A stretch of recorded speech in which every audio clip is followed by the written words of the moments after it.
میں نے ان کی خدمت میں یہ کہا، میں لکھ کے لے کے گیا تھا، میں کل اپنے بھائیوں کو بتا رہا تھا کہ میں نے کہا کہ یار پہلے تو ہم ایسے ہی منہ چک کے مل لیتے تھے نا خان صاحب سے، کہ واٹس ایپ پہ میسج کیا کہ خان صاحب آپ سے ملنا ہے، فلانے کو ملوانا ہے، فلانے کو ملوانا ہے. تو اب وہ پرائم منسٹر ہے، اب ان کا وقت قیمتی ہے. مجھے اب اگر ان سے ملنا ہے تو مجھے ان کا وقت ضائع نہیں کرنا، مجھے کچھ چیزیں لکھ کے لے جانی ہے ایک خیر خواہ ایک دوست کی حیثیت میں کہ خان صاحب میری نظر میں یہ کچھ پوائنٹ ہے، یہ میں آپ کے سپرد کر رہا ہوں، آپ ان پہ غور کر لیں، اگر آپ کو یہ بہتر لگے چیزیں تو آپ وزیر اعظم جب بن جائے تو آپ اس پہ عمل درآمد کر لیجیے.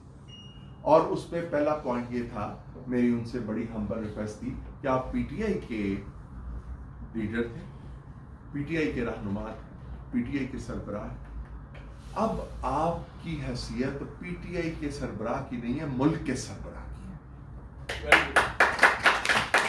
اب آپ کو یہ بھولنا پڑے گا کہ آپ پی ٹی آئی کے سربراہ. اور میں نے ان سے یہ کہا کہ آپ میری یہ آپ سے گزارش ہے، ہمبل ریکویسٹ ہے کہ آج جب آپ پرائم منسٹر کا حلف اٹھا لیں اس کے بعد آپ نے ان چوروں ڈاکوؤں کا، نواز شریف، شہباز شریف، فلانا شریف، زرداری شریف، یہ وہ، آپ نے ان کا اپنی زبان پہ نام نہیں لانا. اداروں پہ چھوڑ دیں ان کو، ادارے جانے یہ جانے، عدالتیں جانے یہ جانے، اگر آپ کی سوئی یہیں پہ پھنس گئی نا آپ کوئی کام نہیں کر سکیں گے. آپ ان کو اداروں پہ چھوڑ دیں، جو ادارے ان کے ساتھ کریں آپ ان کو چھوڑ دیں، آپ کا فوکس جو ہے ان خوابوں کی تعبیر کی طرف ہونا چاہیے جو آپ نے لوگوں کو دکھائے ہیں. نمبر 2، میں نے ان سے یہ گزارش کی کہ آپ جو ہیں وہ وزیر اعظم نہ بنے، آپ 2-3 محکموں کے وزیر بنے، ایک ہیلتھ، ایک ایجوکیشن اور ایک جسٹس سسٹم، انصاف. اگر ان 3 محکموں میں آپ نے 10% اصلاحات کر دی، زیادہ نہیں، تو اگلا اقتدار بھی آپ کا ہے، 10%. اور میں نے ان سے کہا کہ آپ نے زراعت کا اور ٹورزم کے جو منسٹر ہیں وہ بہت محنتی اور ایکسپرٹ لوگوں کو لے کے آنا ہے. اگر اس ملک کی جو زراعت ہے، ہمارے اتنے خوبصورت موسم ہیں، ہمارے پھل، ہماری سبزیاں، ہماری دالیں، میں نے کہا اگر زراعت اور یہ جو ٹورزم ہے یہ اگر ہمارا ٹھیک ہو گیا یہ محکمے، تو انشاءاللہ پاکستان کا شمار بھی دینے والے ملکوں میں ہو جائے گا. تیسری بات میں نے ان سے یہ کہی کہ 1 سال کے لیے آپ کہہ رہے ہیں کہ یار میں ملک کی معاشی حالت بہت خراب ہے اور ملک معاشی بدحالی کا شکار ہے. میں نے کہا یہ 1 سال کے لیے آپ اعلان کریں. میں نے کہا کوئی M N A M P A غریب نہیں، سب نے مختلف پارٹیوں سے اٹھ کے آپ کی پارٹی میں آئے گئے، یہ سب بہت پیسہ کمایا ہے، انہوں نے جائز کمایا ناجائز کمایا یہ الگ بات، سب نے بہت پیسہ کمایا. 1 سال کے لیے آپ ازرہ کرم 1 سال کے لیے آپ اعلان کریں کہ ملک مالی بحران کا شکار ہے. 1 سال کے لیے ہمارا کوئی وزیر، ہمارا کوئی ایم این اے، ہمارا کوئی ایم پی اے سرکاری خزانے سے تنہا نہیں لے گا. میں خود بھی 1 سال کے لیے تنہا نہیں ہوں. میں نے کہا جب آپ یہ اعلان کریں گے تو آپ کے دیکھا دیکھی جو باقی سیاسی جماعتیں ہیں انہیں بھی اعلان کرنا پڑے گا کہ جی یار شرم آئے گی انہیں کہ یار پی ٹی آئی کے M N A M P A اور منسٹر تنہائیں نہیں لے رہے اور ہمارے جو لوگ ہیں یہ تنہائیں لے رہے ہیں، تو وہ بھی انہیں کہیں گے کہ جی ہم بھی ملک چونکہ مالی بحران کا شکار ہو رہا ہے، ہم ایک میسج دینا چاہتے ہیں لوگوں کو کہ صرف لوگ نہیں قربانی دیں، ہم بھی قربانی دیتے ہیں اور ہم 1 سال کے لیے تنہائی نہیں لیں گے. میں نے کہا، انہوں نے کہا تم نے بڑی زبردست بات کی ہے، یہ میں کروں گا. میں اتنی خوشی لے کے وہاں سے نکلا کہ یار میری بات. ٹیکس کے بارے میں نے انہیں کہا جی کہ آپ اعلان کر دیں جس نے جتنا گندا 2 نمبر مال کمایا ہے نا، کالا دھن کمایا، باہر لے آئے، فیکٹریاں لگائیں، ملیں لگائیں، بلکہ آپ کہیں کہ ہم 1 سال ان سے ٹیکس بھی نہیں لیں گے، آپ پیسہ لے کے آؤ، یونیورسٹیاں بناؤ، کالج بناؤ، ریسٹورنٹ بناؤ, ہوٹل بناؤ اور لے کے آؤ پیسہ اور پاکستان میں جو ہے وہ کرو.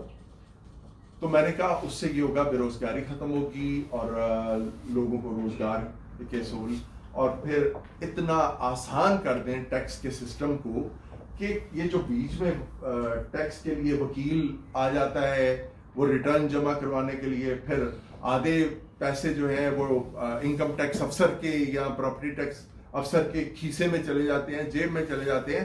تو سسٹم ایسا آسان کر دیں کہ ہر بندہ وہ پیسے جو ان کو جاتے ہیں وہ پیسے جو ہیں وہ سیدھا سرکاری خزانے کو جائیں.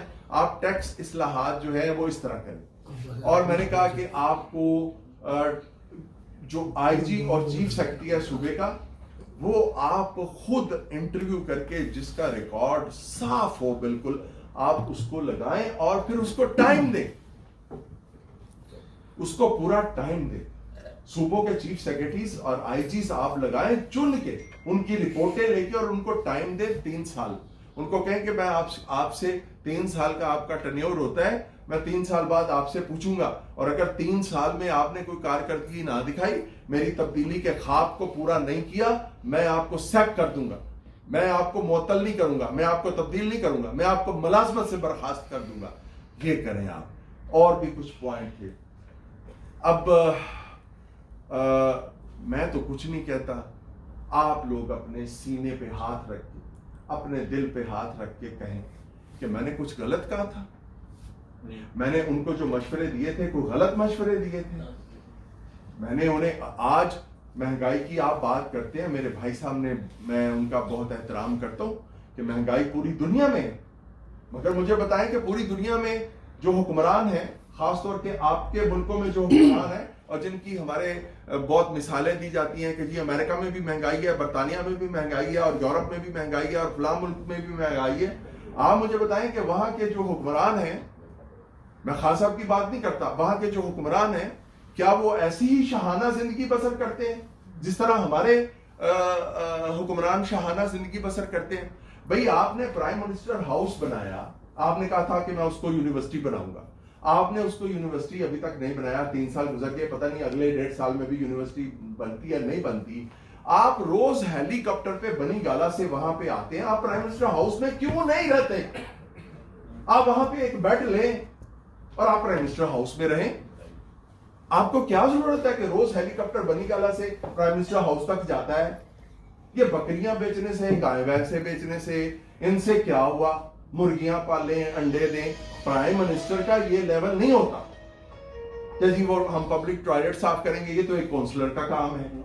آپ کے یہ کام ہے کہ آپ پرائم منسٹر ہاؤس میں رہیں.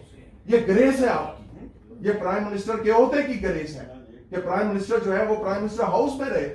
پرائم منسٹر ہاؤس کو آپ نے تھوڑی بنایا ہے اتنا بڑا, وہ جنہوں نے بنایا ہے انہوں نے بنایا نا, وہ خرابی آپ کے کھاتے میں تو نہیں پڑے گی, وہ تو ان کے کھاتے میں پڑ گئی نا کہ اتنی اربوں روپے کا پرائم منسٹر بنا دیا.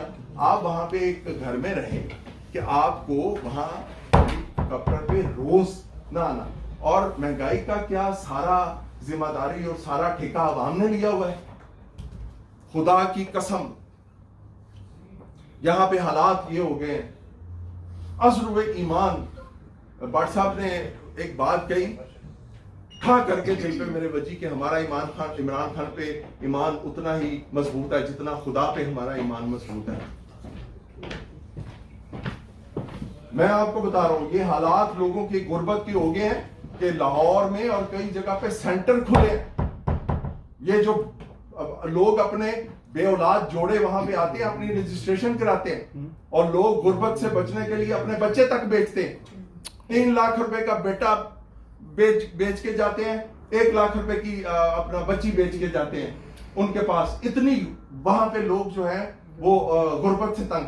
تو اگر غربت عالمی مسئلہ ہے, عیاشی جو ہے نا وہ نہیں کرتے. بھئی آپ اپنے وزیروں کی تنخواہیں بڑھا دیں, آپ وزیر اعلیٰ کے لیے نیا ہیلی کاپٹر خرید لیں, آپ باقی ساری چیزیں کریں, اپنے معاملات آپ بالکل پورے کریں, اس میں کوئی رتی بھر فرق نہ آئے. تنخواہیں آپ اپنے MNA MPS کی بڑھا دیں, مشیر وزیر آپ باہر سے بھی لا کے اور اندر سے بھی لا کے آپ ان کی لاکھوں روپے کی تنخواہیں مقرر کر دیں اور سارا بوجھ جو ہے وہ عوام پہ آ جائے گا، تو عوام نے تو باں کرنا ہے، عوام نے تو رونا ہے. یا تو آپ بھی قربانی دینا، پتہ چلے کہ آپ نے بھی قربانی دی ہے، عوام تک یہ میسج پہنچے کہ یہ صرف ہم اس کا مہنگائی کا شکار نہیں ہو رہے.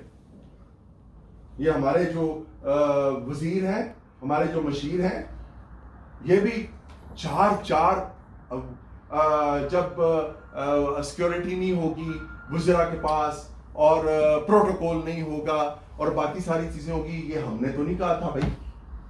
اب یہ باتیں تو ہم ان کے سامنے کرتے ہیں تو ہم پہ الزام یہ لگتا ہے کہ آپ نون لیگ کی زبان بولتے ہیں. اللہ کی قسم نون لیگ کی زبان نہیں بولتی. میرے پہ یہ پریشر ہے، نواز شریف اور سہیل بڑائی صاحب ادھر آئے اور میرے جرنلسٹ دوست ادھر آئے، میں تو نہیں جا کے ملا. میری بھی ملاقات کے لیے مجھے بھی کہا گیا کہ جی آپ بھی جا کے ملے. میں نہیں ملتا کیونکہ میں نے ان کے خلاف جدوجہد کی ہوئی ہے. میں بہت بڑا بیگانہ دوں گا تو میں اسی شخص کے ساتھ جا کے بیٹھ جاؤں، لیکن میں اس سے بڑا بیگانہ دوں گا اگر میں اپنے دوست کی خرابیوں کی نشاندہی نہ کروں. زبردست. کیوں نہ کروں میں؟ میرا وہ دوست ہے، مجھے کرنی چاہیے، مجھے اس کو بتانا چاہیے.